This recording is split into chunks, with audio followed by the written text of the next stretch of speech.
Saya profesi keperawatan unit dan praktek di Laksono. Nah, di pagi ini yang kali ini saya akan memberikan sedikit informasi terkait penyakit TB. Mungkin bapak-bapak atau ibu-ibu sudah biasa atau familiar dengan penyakit TBC, tapi ini saya akan menjelaskan lebih banyak. Ibu.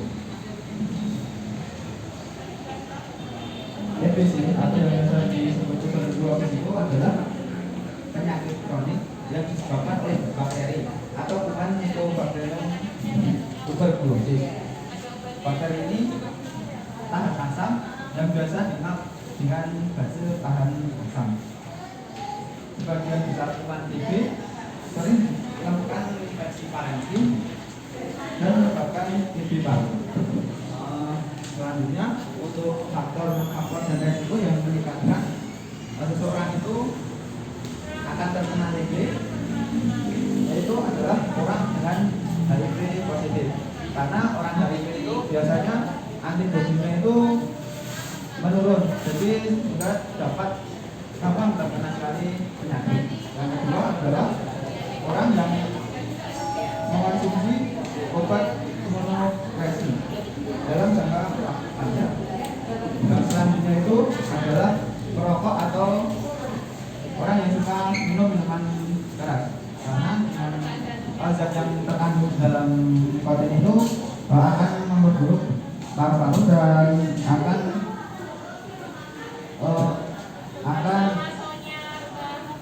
sulit untuk mengeluarkan darah. Yang selanjutnya adalah anak usia kurang dari 5 tahun dan lansia, karena umur segini adalah umur yang rentan dan antibodinya itu sudah menurun. Untuk yang balita itu belum sempurna antibodinya. Selanjutnya itu memiliki kontak erat dengan orang dengan penyakit TB aktif, misalnya kayak keluarga atau tetangga kita jika penyakit TB, kita harus berhati-hati karena TB ini menular. Selanjutnya, berada di tempat dengan resiko tinggi terinfeksi TBC. Dan selanjutnya itu petugas kesehatan itu juga beresiko tinggi. Untuk tanda dan gejala TBC itu adalah batuk lebih dari 2 minggu, batuknya itu batuk berdahak dan sering disertai darah. Dapat disertai juga nyeri dada, sesak napas, penurunan berat badan, demam atau menggigil, serta berkeringat di malam hari.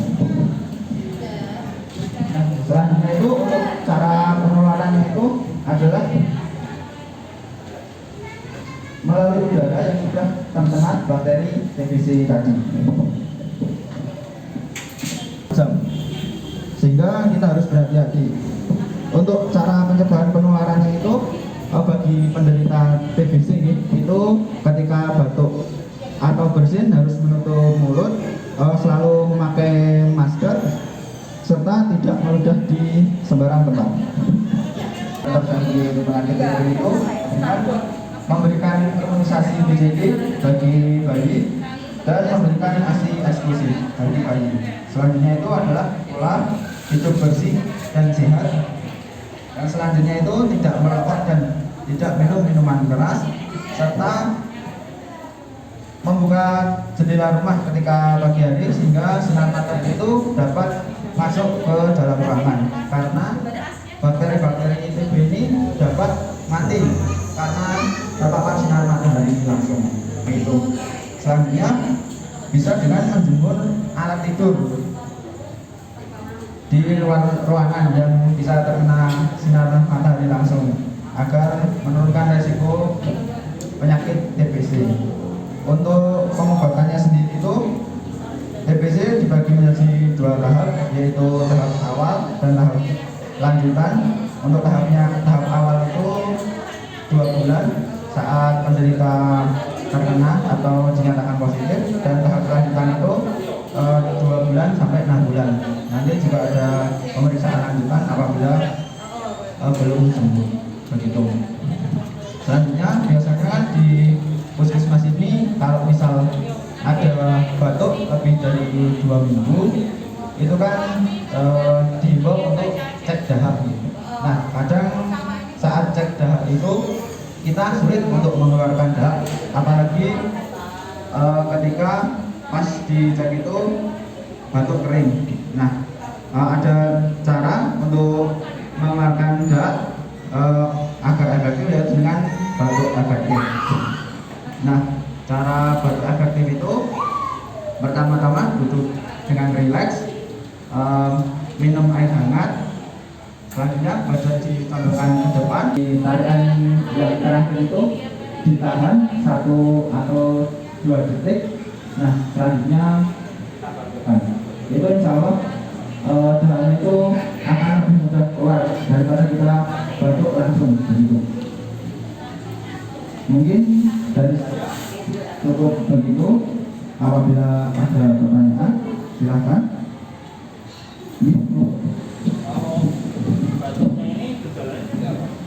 Batuknya itu batuk biasanya kan, kalau batuk itu batuk biasa gitu. Kalau batuk biasa itu kayak 3 hari sampai 1 minggu itu udah sembuh. Nah, ini biasanya itu batuknya itu lebih dari 2 minggu dan batuknya itu enggak kunjung sembuh.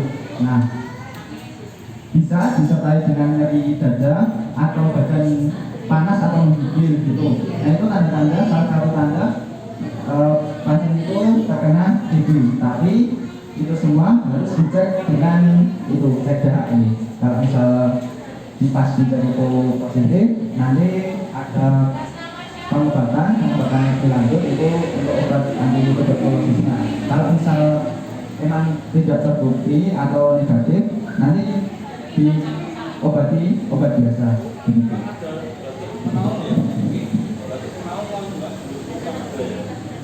Kalau batuk menaun itu kamu sudah pernah cek dahak? Belum pernah. Oh ya, kalau misal mau nanti bisa. Dan untuk kayak mematahkan diri ini batuknya itu karena apa sih? Gitu. Jadi untuk lebih jelasnya nanti tetap cek dahak itu. Ada pertanyaan lagi?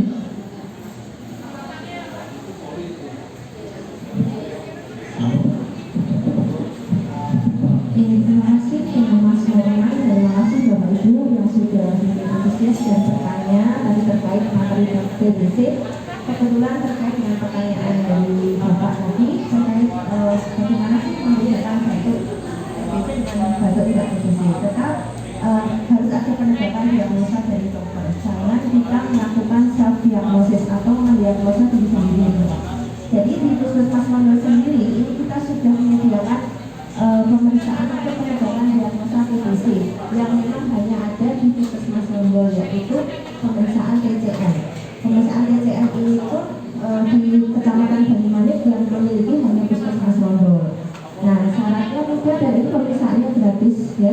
Hanya memberikan sampel darah aja dengan membawa KTP dan nanti akan bisa diserahkan di bagian laboratorium. Nah, nanti bila hasil pemeriksaan darahnya itu kok ternyata mengarah ke gejala TB atau ada gambaran positif TB, nanti di sini akan ditindaklanjuti oleh pemegang program TBC kami dengan Bapak Sugiarto. Kemudian bisa konsultasi nanti untuk pengobatan lebih lanjut yaitu di ruang poli khusus TBC yang terletak di pojok bagian depan samping kiri puskesmas. Di situ ada poli khusus TBC, Bapak. Oke, jadi untuk mengetahui apakah itu batuknya karena alergi kok lama nggak sembuh-sembuh, hanya cukup dengan menghindari alerginya saja atau dengan pengobatan dari dokter, atau memang harus pengobatan khusus dengan obat yang khusus ya selama minimal 6 bulan nanti dari pemerintah. Dan obatnya pun kalau TBC itu nanti gratis Bapak, bila itu pengobatannya ada di puskesmas seperti itu. Oke, kurang lebih seperti itu. Kalau tidak ada pertanyaan lagi saya tutup ya.